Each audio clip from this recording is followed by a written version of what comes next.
Band Entrevista de hoje com o ex-presidente do Conselho Federal de Economia, Antônio Correia de Lacerda, que gentilmente atende a demanda do Grupo Bandeirantes de Comunicação, uma entrevista exclusiva para você. Doutor, eu gostaria de entrar no assunto que envolve muita gente, que é o endividamento. O presidente Lula foi até a Itália nessa agenda que cumpriu nos países internacionais e disse o seguinte: o Brasil tem 77% de endividamento. A culpa deste endividamento é por conta da taxa Selic. No primeiro e no segundo bloco, a Carol fez perguntas mais do que pertinentes a você que está nos acompanhando também dentro de casa, para saber se a inflação ela abaixa gradativamente o valor da taxa Selic.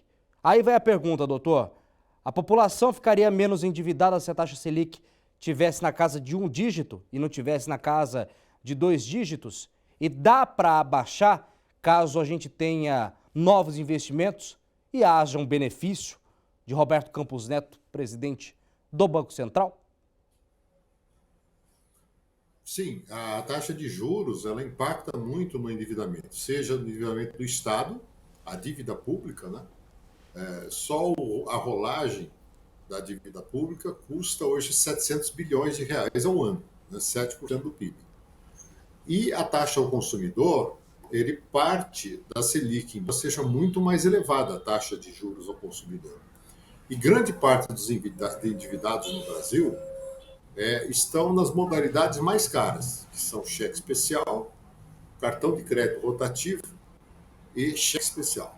Né? A meu ver, essas três modalidades, principalmente as duas, devem ser evitadas ao máximo, porque são taxas de juros absurdas, que chegam a 300%, 400% ao ano, para você ter uma ideia. Então, significa que você se endividou por R$100, essa dívida vai custar 500, por exemplo. Né? Então, é absolutamente insustentável. Então, uma taxa de juros básica mais baixa e também ações do Banco Central para tornar o mercado de crédito mais razoável para as pessoas e empresas, sim, é algo que tem que ocorrer e é muito importante que ocorra, porque isso dificulta a vida das pessoas e das empresas.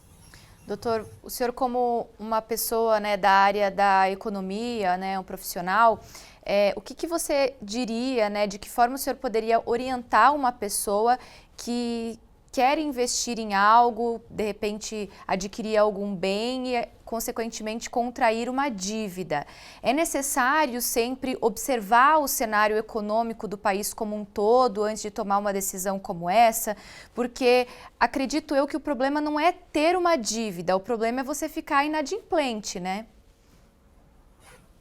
Isso mesmo, Carolina. E o problema é que as taxas de juros, as modalidades de crediário oferecidas no Brasil são muito caras, não é? Em geral. Não é? Então, por exemplo, para quem está endividado no cartão de crédito, é recomendável ele fazer um empréstimo pessoal, não é? Se possível, um empréstimo consignado, é aquele que está atrelado à renda, né? Que são taxas mais baixas, e quitar a dívida que ele tenha no crédito rotativo ou no cheque especial, por exemplo. Então, essa é uma forma de diminuir o impacto da dívida. Outra coisa, aqueles que estão inadimplentes devem procurar o seu credor, que normalmente é uma financeira, um banco, e negociar a quitação dessa dívida. Não é? Porque, em geral, existe uma predisposição para a renegociação. E principalmente porque a pessoa fazendo a renegociação, ela se habilita, né? Não fica insolvente ou inadimplente. Da mesma forma, as empresas. Muitas vezes, as empresas se veem numa situação difícil e precisam recorrer aos empréstimos bancários. E as taxas de juros, muitas vezes, que são exigidas pelos bancos, e também as contrapartidas, que são as garantias, inviabilizam especialmente a pequena e média empresa. Né? Então, é urgente uma tomada de posição das autoridades monetárias, leia-se Banco Central, para melhorar a situação da vida das empresas e das famílias. Doutor Antônio, nós queremos agradecer imensamente a sua participação aqui conosco no Band Entrevista desse domingo. Muito obrigada aí pelas colocações e por ajudar a gente a entender melhor esse cenário atual do país, viu? Uma boa semana a todos. Muito obrigado. Igualmente. Band Entrevista fica por aqui, mas sempre com o encontro marcado com você aos domingos, às 8h30 da manhã. Um bom restinho de domingo para você e até semana que vem. Obrigado pela sua atenção, excelente final de semana, até uma próxima oportunidade.